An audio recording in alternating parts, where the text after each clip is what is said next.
அந்த கதைக்கு பெயர் இரவு.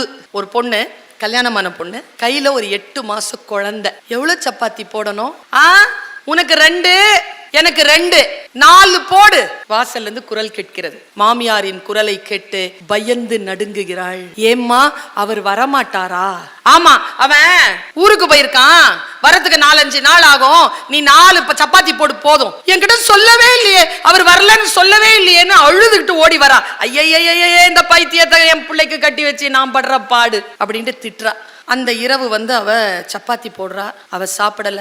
அவளுக்கு எப்பவுமே கணவன் இல்லாத நேரத்தில் அந்த அறைக்குள் யாரோ ஒருவர் வருகிறார்கள். அவளை சின்ன பின்னப்படுத்துது. காலையில எழுந்திருச்சு பார்த்தா அவ உடம்புல ஒரு உயிரியல் தடங்கள் எதுவும் இல்லை. ஆனால் அவள் ஆழ் மனதிற்கு தெரியும், அவள் அங்கே துன்புறுத்தப்பட்டாள். இதை எவ்வளவோ சொல்றா தன்னுடைய கணவர் கட்டையும் தன்னுடைய மாமியார் கட்டையும். அம்மா, அவர் இருக்கும் போது மட்டும் எனக்கு இந்த பிரச்சனை வர்றதில்ல, அவர் இல்லாத போது யாரோ வந்து என்ன சிரமப்படுத்துறாங்க. டாக்டர் கிட்ட கூட்டிட்டு போய் சொல்றாங்க, அப்படிலாம் எதுவும் உடம்புல இல்லைங்க, அதெல்லாம் மனப்பிராந்தி. அவளுடைய ஃப்ரெண்ட் ஒருத்தி பக்கத்து வீட்டுல இருந்து வரா. இதுதான் கதையினுடைய ட்விஸ்ட். அந்த பொண்ணு கிட்ட அவ பேசும்போது சொல்றா, என்னன்னு தெரியல, அவர் இல்லாத நேரத்துல மட்டும் ராத்திரி ஒருத்தன் வர்றான், ஆனா அவன் வந்து என்ன சிரமப்படுத்துறான், ஆனா நான் இதை சொன்னா யாரும் நம்ப மாட்டேங்கிறானோட அவ பல பல பல பலன்னு அழுதுட்டு கையை பிடிச்சிட்டு சொல்றா, அம்மா சந்திரா, நீ வீட்டில் இருக்கிறதுக்கு முன்னால் அந்த வீட்டில் நான் தான் இருந்தேன். அது எங்கள் வீடு தான். நான் ஊருக்கு போயிருந்தேன். நான் இப்போ தான் வந்து குடும்பத்தை நடத்துகிறேன்.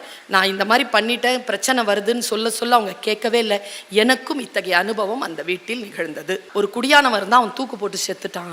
அவன் இப்படி பண்ணுறான்னு சொல்லிட்டு எனக்கு தெரியும். அடுத்தது இப்போ உனக்கு தெரியும். உன் வீட்டில் நம்ப மாட்டேங்கிறாங்கல்ல, என் வீட்டில் பல பிரச்சனைக்கு அப்புறமா நம்பி அந்த வீட்டை உங்களுக்கு வித்துட்டாங்க. அவள் கணவன் வருகிறான்.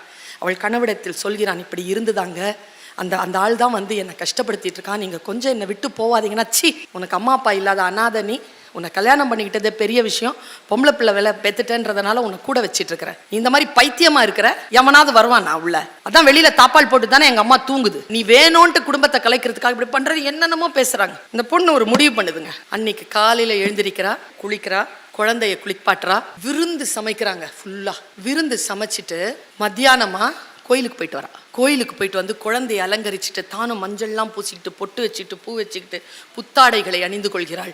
அணிந்து கொண்டு குழந்தையை தூங்க வைக்கிறாள். அவங்க அம்மா எங்க இருக்காங்கன்னு பார்க்குறா. அவங்க அம்மா வாசல்ல உட்காந்துருக்காங்க. ராத்திரி 7:30, 8 அவள் தூங்கும் நேரம். நேரா உள்ளவரா, கதவை பூட்டுறா, கட்டிலில் உட்கார்கிறாள். சல்மா கதையை முடித்தாள். அவன் வருகைக்காக காத்திருக்க தொடங்கினாள்.